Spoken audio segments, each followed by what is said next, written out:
pink. Think pink when you shop for summer clothes. Think pink. Think pink if you want that kelp that shows. Red is dead, blue is through, green's obscene, brown's taboo, and there is not the slightest excuse for plum abuse or chartreuse. G'day gorgeous. After last week being such a big long, offering from me, I thought this week I better try and keep it short and sweet. So I wanted to have a little bit of a chat about finances.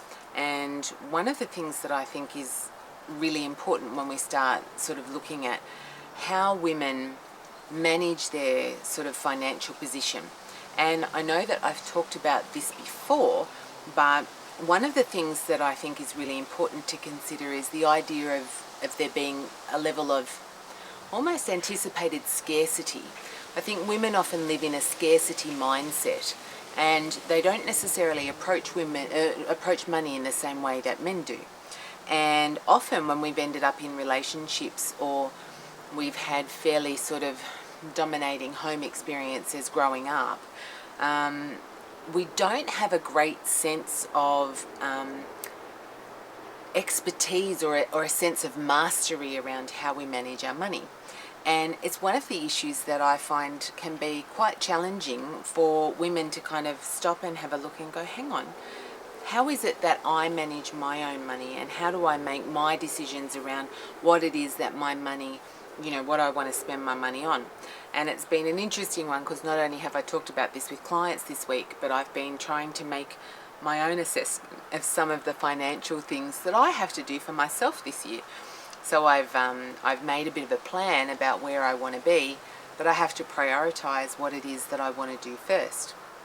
And I think it's interesting because in my past, I probably would have gone, let's put all the money into the house, because from my perspective, there's always been this drive from a society perspective that it's all about the house, right? You've got to own your house, you've got to get to the end of life, you've got to have your house sorted out, and you've got to build assets. That's what we're taught all the time. But sometimes I look at it and I think, you know what?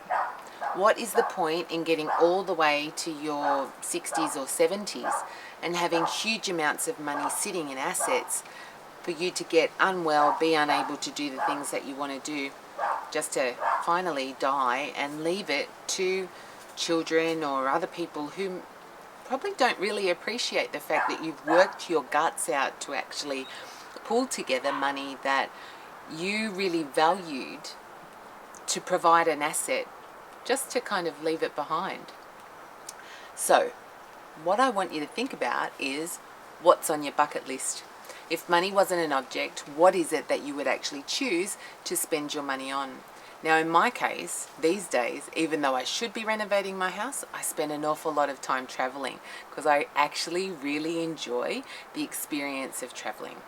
And I was planning a new trip for the middle of the year, and one of my friends said to me, but hang on, you only just came back from Egypt like 2 months ago. And I'm like, so? You can't go again in June, July. And I'm like, yeah, I can, just watch me. Because that's my priority. My priority for this stage in my life is to travel and to actually enjoy the travel.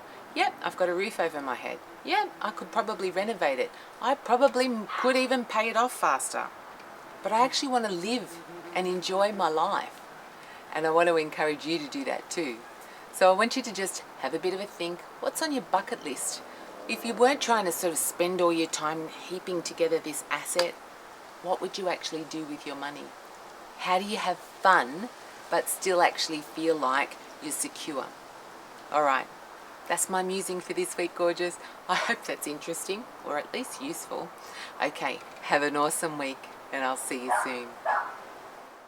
Pink for cheeks and pink at your lips, pink for shirts and all of your slips, just a touch of pink at your knees, and if you please, what? Pink chemise.